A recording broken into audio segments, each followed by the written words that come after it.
देखा, एक एक वोट हमने जज्बात में आकर समाजवादी पार्टी को देकर देखा, लेकिन नतीजा यह आया कि 101 सीटें, जबकि 202, 203 बहुमत के लिए चाहिए, हम आधे पे भी नहीं पहुंच पाए।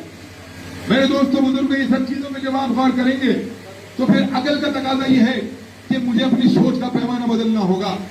और उस सोच का पैमाना यह है कि अगर मैं बतौर मुसलमान की बात करूं तो 18, 19, 20%।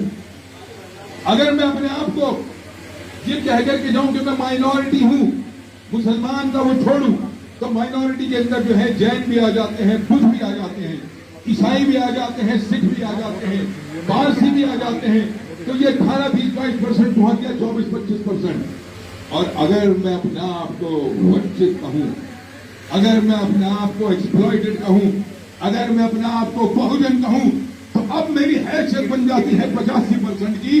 और ये मूवमेंट जिसका नाम बहुजन समाज पार्टी है, ये वो मूवमेंट है जो हम सबको बहुजन बनाता है, जहां 85% मिलकर के खड़ा हो जाते हैं। हमारा दलित भाई बखूबी इस चीज को समझ रहा है, हमारे और भाई इस चीज को बखूबी समझ रहे हैं, लेकिन एक बहुत बड़ी ताकत मुसलमान है जिसको गुमराही के अंदर डाला हुआ है। अगर हम मुसलमान हैं तो 18, 19%।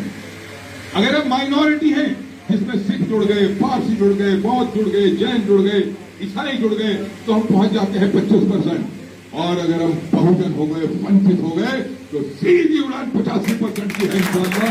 कोई ताकत नहीं जो तो इधर से उधर हिला दे। और अब मैं ये बात को फैलाना चाहता हूं कि ये तो हमने सारी जगह फूल मालाएं डाली हैं, ये जो हमने अपनी अकीदत और मोहब्बत पेश करी है बाबा साहेब के नाम पर, काशीराम जी के नाम पर,